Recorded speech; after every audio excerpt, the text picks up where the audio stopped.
Ya, assalamualaikum warahmatullahi wabarakatuh.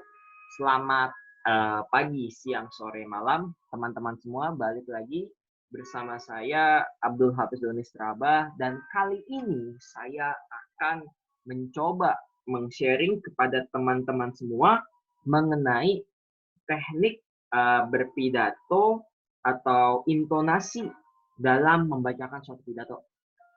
Nah, sebelum itu, saya di sini yang bisa teman-teman lihat semua, saya menampilkan contoh dari teks pidato punya saya pribadi, yaitu ketika mengikuti lomba pidato yang diadakan oleh Polda Metro Jaya DKI Jakarta, tingkat SMA dan SMK se-DKI Jakarta. Dan alhamdulillah ketika itu saya mendapatkan juara 3. Dan di sini, pada hari ini, saya akan mencoba meng-sharing kepada teman-teman semua mengenai teknik membaca pidato. Nah, kembali lagi ditekankan, untuk teknik pidato itu bermacam-macam, teman-teman. Tergantung fashion, tergantung kelebihan, tergantung rasa yang dimiliki oleh teman-teman. Dan tidak lupa, syarat untuk mengikuti atau membaca pidato ini adalah teman-teman juga harus tumbuhkan rasa percaya diri. Dan teman-teman harus punya tujuan yang jelas, landasan yang jelas mengapa teman-teman harus menyampaikan ini. Ketika teman-teman sudah tahu alasan apa yang teman-teman bentuk, yang teman-teman buat, sehingga teman-teman tahu tujuan apa yang teman-teman lakukan buat menyampaikan pidato ini. Sehingga apa? Sehingga teman-teman bisa lugas menyampaikannya dengan baik dan penuh dengan rasa.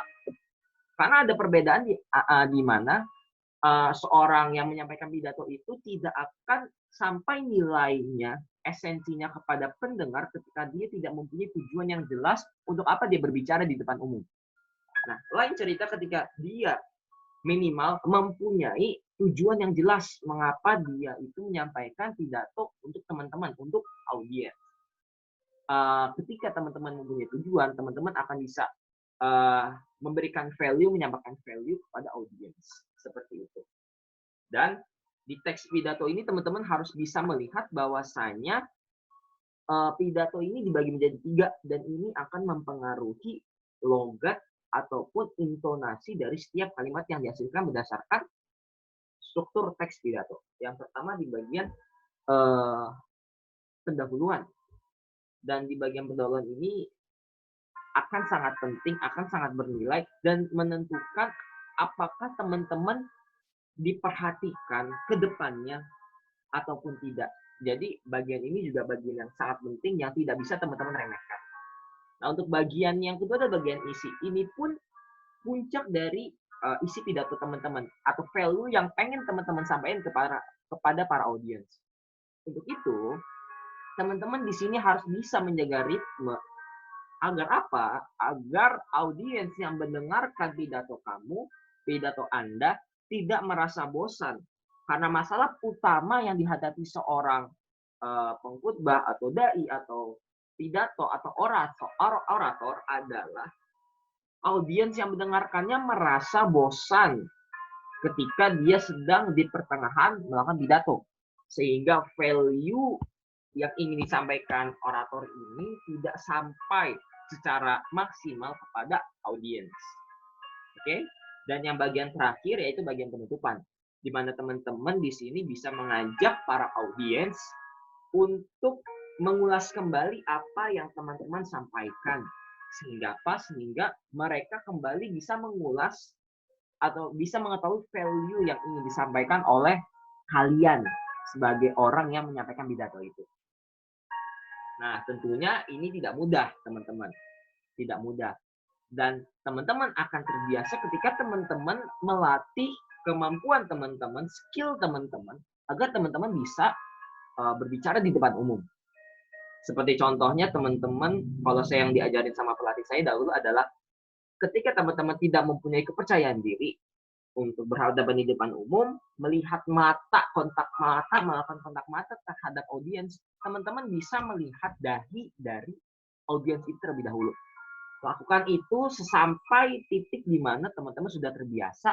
Lanjut ke step selanjutnya, yaitu teman-teman coba berlatih di cermin. Kenapa berlatih di cermin? Latihan di cermin itu bertujuan agar teman-teman bisa melihat mimik dari teman-teman sendiri. Kenapa mimik sangat penting? Intonasi jika tidak diimbangi dengan mimik wajah, itu rasa dari teks pidato teman-teman tidak akan sampai kepada audiens. Dengan melibatkan mimik, intonasi, serta pergerakan tangan teman-teman, maka itu akan memaksimalkan value yang ingin teman-teman sampaikan agar nyantol di para audiens. Seperti itu. Nah, untuk itu, ini juga ada masalah di mana teman-teman sering kagok gitu kan.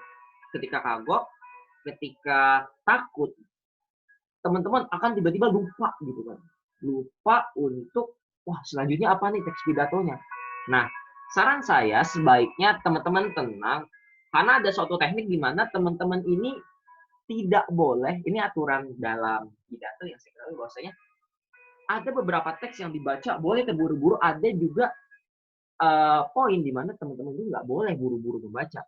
Jadi bedakan antara nge-rap sama membaca pidato. Itu suatu hal yang beda.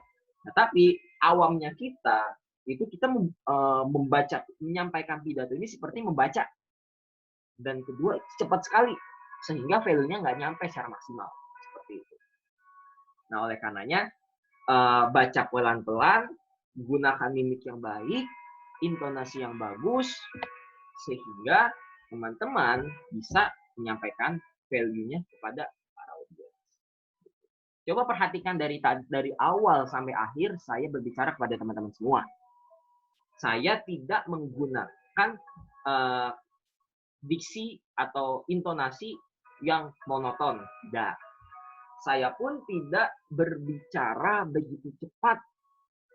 Karena saya tahu bahwasanya ketika berbicara cepat kepada orang banyak, maka value yang ingin saya berikan kepada teman-teman yang menonton itu tidak akan sampai dengan maksimal kepada teman-teman. Oke, langsung saja kita baca teks ini dari awal sampai akhir ini dengan baik dan benar. Dan kembali lagi saya himbau bahwasanya saya pun di sini masih belajar, kita sama-sama belajar, kritik dan saran itu akan sangat membangun, bisa sampaikan di kolom komentar. Kita mulai. Assalamualaikum warahmatullahi wabarakatuh. Nah, di sini teman-teman bisa menggunakan nada yang sedikit pelan, tidak boleh cepat-cepat juga di poin ini. Karena apa? Di kata-kata salam ini, teman-teman bisa menguasai panggung atau teman-teman bisa memberitahu bahwasanya ini gua ada di depan, tolong perhatikan. Makanya di poin ini sangat penting. Lanjut kita ke poin selanjutnya. Marilah kita panjatkan puja dan puji syukur kehadirat Allah Subhanahu wa taala. Nah, dari sini teman-teman ada penekanan di puja dan puji. Karena ini ada suatu hal yang wajib, jadi teman-teman harus bisa membayangkan bahwa oh, ini kalimat harus ditekan nih. Ada juga kalimat yang harus dilirikkan dengan sedikit pelan-pelan. Ada juga yang harus bersemangat seperti ini. Kita balik lagi ya. Marilah kita panjatkan puja dan puji syukur hadirat Allah Subhanahu wa taala karena berkat karunia-Nya dan nikmat yang telah diberikan kepada kita semua sehingga kita dapat berkumpul di pagi hari ini dalam rangka lomba pidato dalam keadaan sehat walafiat. Amin ya rabbal alamin. Nah, teman-teman di sini nggak harus textbook banget. Teman-teman bisa mengolah kata, menambah kata, atau mengurangi kata dengan sedemikian rupa sehingga teman-teman atau audiens yang teman-teman lihat tidak tahu bahwasanya, oh ini kalimatnya harusnya bukan gini loh, tidak tahu. Hal ini bisa didukung dengan mimik dan jeda antar kalimat yang jelas. Sehingga tidak terlihat bahwa teman-teman ini kelupaan gitu, ketika misal di tengah-tengah lupa teman-teman gitu. Nah, kemudian kita lanjut. Tak lupa salawat bering salam semoga tercurahkan kepada Nabi besar Muhammad SAW. Sama ini juga ada penekanan. Dan ini juga kalimat alasannya. Yang telah memperjuangkan nilai serta agama yang luhur ini hingga sampai kepada kita semua. Nah, di sini hingga sampai kepada kita semua. Nah, di sini boleh teman-teman gunakan kalimat yang melirik gitu, berbisik-bisik. Nah, jangan lupa di sini kalimat bahagia. Terima kasih saya ucapkan atas waktu dan tempat yang telah diberikan kepada saya untuk menyampaikan sedikit gagasan singkat saya. Nah, di sini kan ada kata sedikit. Gunakan intonasi yang menggambarkan sedikit. Jadi saya kembali tegaskan kepada saya untuk menyampaikan sedikit gagasan singkat saya mengenai topik yang sedang hangat dibicarakan, yakni radikalisme. Dan ini adalah judul yang saya angkat, jadi di sini ada penekanan, yakni radikalisme. Digunakan juga intonasi yang berat, intonasi yang melambatkan kalimat, karena ini juga merupakan kalimat yakni radikalisme. Nah, sehingga apa? Sehingga audiens nanti akan, wow, ternyata ini loh tema yang mereka atau yang kamu angkat. Nah, lanjut. Hadirin yang saya hormati, saat ini bangsa kita tengah menghadapi persoalan serius, bahkan membuat segelintir masyarakat resah.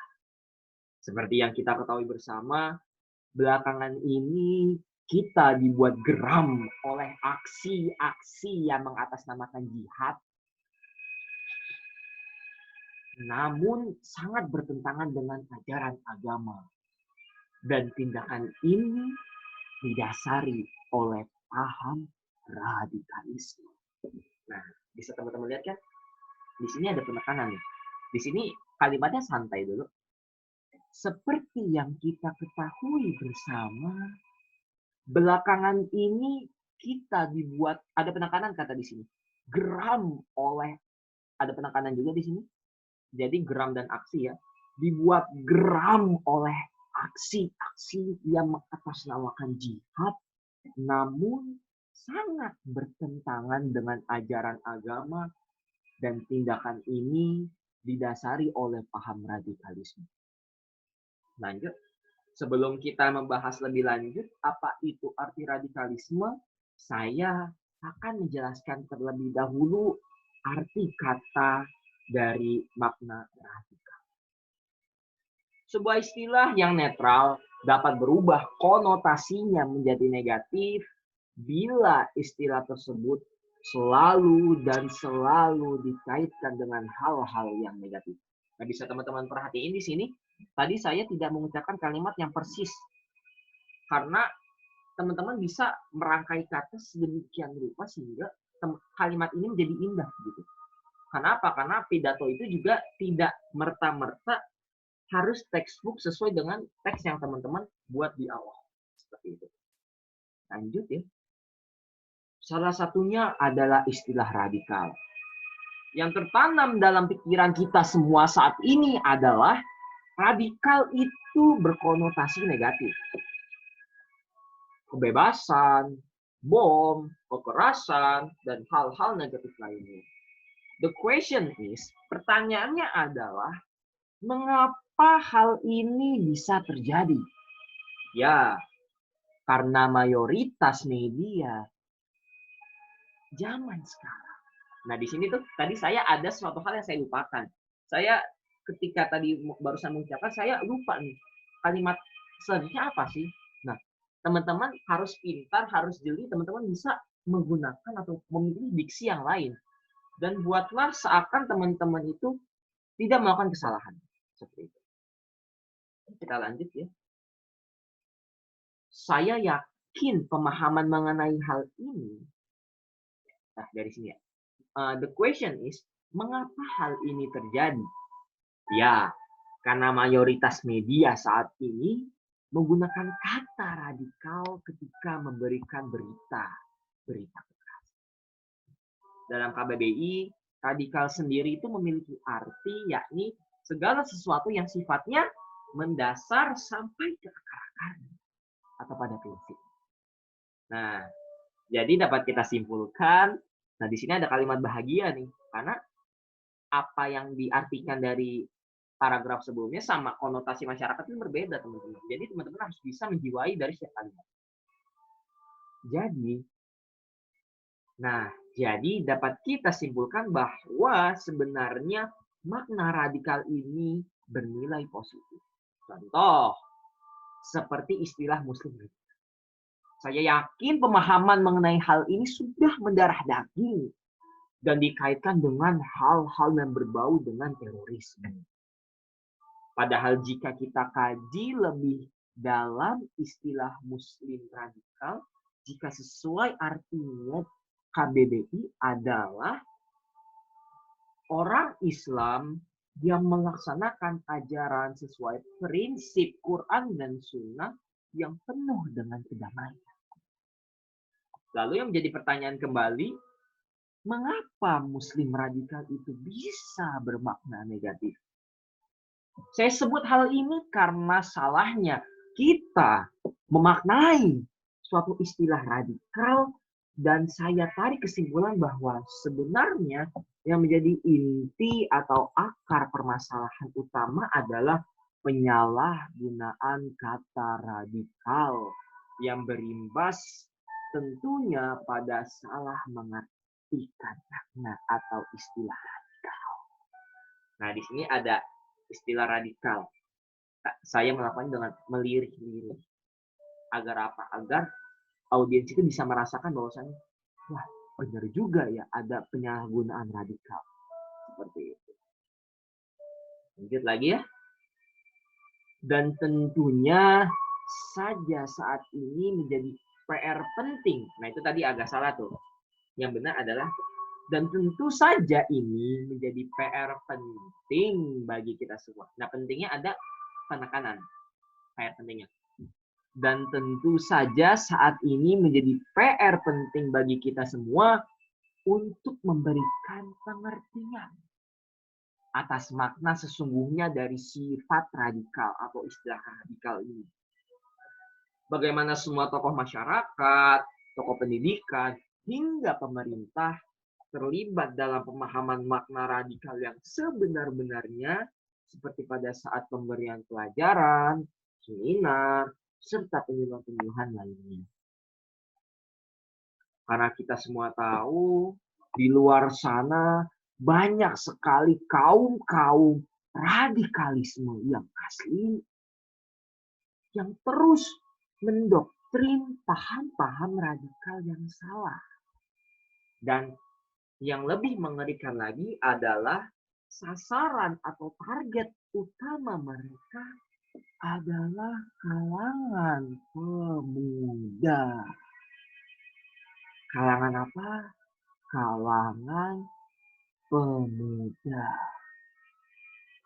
Nah, di sini saya malah menggunakan intonasi lirik. Supaya apa? Supaya audiens itu sadar bahwasanya, oh ternyata ini loh target yang mereka mau. Selanjutnya, sebuah sekolah, nah ini adalah fakta ya. Karena dalam berpidato melakukan orasi, kita juga bisa menyampaikan fakta. Sehingga teman-teman audiens itu bisa sadar secara menyeluruh mengenai topik yang kita sampaikan. Sebuah sekolah di Yogyakarta di mana 30 siswanya telah diracuni suatu paham atau aliran radikalisme. Untuk itu, Dinas Pendidikan telah melakukan berbagai penerapan pencegahan. Nah, ini adalah paragraf yang bahagia atau kita melakukan penyuluhan kepada audiens bahwasanya, oh ternyata pemerintah telah melakukan berbagai penyuluhan loh. Supaya apa? Supaya masyarakat tidak berkonotasi negatif terhadap pemerintah. Kita sebagai influence, kita sebagai orang yang menyampaikan pidato harus bisa menyampaikan value itu kepada masyarakat atau kepada audiens. Lanjut lagi. Di mana nilai agama tidak hanya didasarkan pada hafalan saja, tetapi termasuk memaknai arti toleransi yang sebenar-benarnya antar agama, ras, atau suatu perbedaan. Dan hal ini instansi sekolah menjadi rumah, menjadi wadah bagi para pelajar dalam pembentukan sebuah karakter. Maka saya menilai bahwasanya pembentukan karakter secara dini itulah sangat penting. Dan tokoh pendidik menjadi sebuah alat demi terwujudnya hal tersebut melalui sistem pendidikan multikultural. Di mana di dalam sistem ini para tokoh pendidik mendidik generasi muda kita untuk memahami dan menerima keadaan sebagai bagian eksistensi manusia. Nah, selain dari sisi pendidikan, kaum radikal pun terus menyerang dari sisi lain. Nah, ini diksi dan intonasi yang saya gunakan itu seakan-akan membuka wawasan audit bahwasanya, oh ternyata ada penyebab lain loh selain tadi yang disampaikan di atas. Nah, selanjutnya adalah telepon genggam atau biasa yang kita kenal sebagai handphone misalnya telah menjadi nyawa di seluruh umat di muka bumi ini pun termasuk di kalangan pemuda menjadi senjata tajam bagi mereka. Ada merekanya itu ada mereka, ada sesuatu yang ditekan. Dengan menyebarkan ujaran kebencian melalui telepon genggam dan media sosial, menyebarkan berita-berita palsu, berita hoax, itu memang sangat mudah. Dalam hitungan detik pun, nah ini adalah suatu yang menggambarkan gamblang intonasinya itu. Kembali lagi ya. Dalam hitungan per detik pun, bahaya paham ini bisa dengan mudah disebarkan. Dan paham radikal ini pun tanpa terasa mempengaruhi pola pikir kita. Jadi ada banyak cara untuk mencegah paham radikalisme bagi para pelajar. Dan satu lagi yang terpenting bagi kita semua adalah sama-sama kita terapkan bentuk toleransi yang sebenar-benarnya dalam benak kita. Termasuk untuk itu, marilah kita bersihkan agama-agama yang ternodai akibat masalah-masalah yang ditimbulkan dari paham radikalisme. Nah, ketika kita sama-sama sudah saling tolong-menolong, saling respect, saling menghargai satu sama lain, karena apa? Perbedaan itu rahmat. Selama perbedaan itu baik untuk kita, why not? Dan ketika hal ini sudah ditanamkan kepada setiap insan masyarakat Indonesia, maka yakinlah teman-teman, pegang kalimat saya ini bahwasanya ketika kita sudah mengedepankan persahabatan, saling rasa respect antar kita semua, saya yakin Indonesia bisa berbicara banyak di mata dunia. Dan akan kembali disegani oleh seluruh dunia sebagai bangsa yang mengedepankan rasa tolong-menolong dan saling menghargai satu sama lainnya. Dan dimulai dari mana? Yang pasti hal-hal kecil ini akan sangat baik jika dimulai dari diri kita sendiri. Demikianlah gagasan singkat yang dapat saya sampaikan. Dan di sini kita menggunakan apa? Menggunakan nada akhiran. Menggunakan nada yang tadi tinggi nadanya, mulai turun, mulai rendah. Karena apa? Nada penutup. Dan di sini tadi yang sebelumnya sudah saya sampaikan mengenai pentingnya apa? Pentingnya menghargai satu sama lain dan menjauhi radikalisme. Kembali lagi ya, kita baca di sini. Demikianlah gagasan singkat yang dapat saya sampaikan, dan mohon maaf yang sebesar-besarnya apabila ada perkataan yang tidak berkenan dalam hati. Akhir kata, jika ada jarum yang patah, jangan disimpan di dalam peti. Dan jika ada kata yang salah, mohon jangan disimpan di dalam hati. Wabillahi taufiq wal hidayah. Assalamualaikum warahmatullahi wabarakatuh. Nah, teman-teman di situ bisa lihat bahwasanya intonasi yang saya gunakan dari awal sampai akhir itu berbeda. Dan di setiap kalimatnya, bahkan di setiap katanya saya melakukan penekanan-penekanan yang dirasa cocok. Karena apa? Karena kata juga memiliki rasa. Dan kita sebagai seorang orator, seorang yang menyampaikan gagasan atau influence ke orang-orang harus bisa merasakan bahwa setiap kalimat ini memiliki rasa. Ketika kita sudah menyampaikan dan melibatkan rasa dalam setiap kalimat, maka yakinlah bahwasanya nilai atau value akan sampai kepada audiens. Dan hal ini juga bisa didukung oleh mimik, intonasi, dan gerakan tangan atau gerakan badan yang lugas, yang tidak kaku, sehingga penyampaiannya akan lebih mudah diterima oleh mereka yang mendengarkan kita. Itu saja yang bisa saya sampaikan. Kritik dan saran membangun akan saya sangat terima dengan besar hati. Dan kembali lagi, setiap orang itu memiliki ciri khas dalam menyampaikan masing-masing. Dan tugas kita adalah untuk menghargai. Dan jika dirasa teman-teman ada yang kurang tepat, mangga teman-teman bisa ambil ilmu yang tadi saya sampaikan. Dan jika memang teman-teman merasa bahwa ilmu yang saya sampaikan ini bermanfaat, mangga di-share kepada teman-teman semua. Agar apa? Agar kita semua bisa sama-sama saling menyampaikan dalam kebaikan. Seperti itu.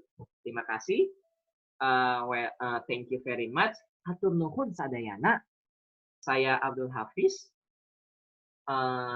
Pamit undur diri. Assalamualaikum warahmatullahi wabarakatuh.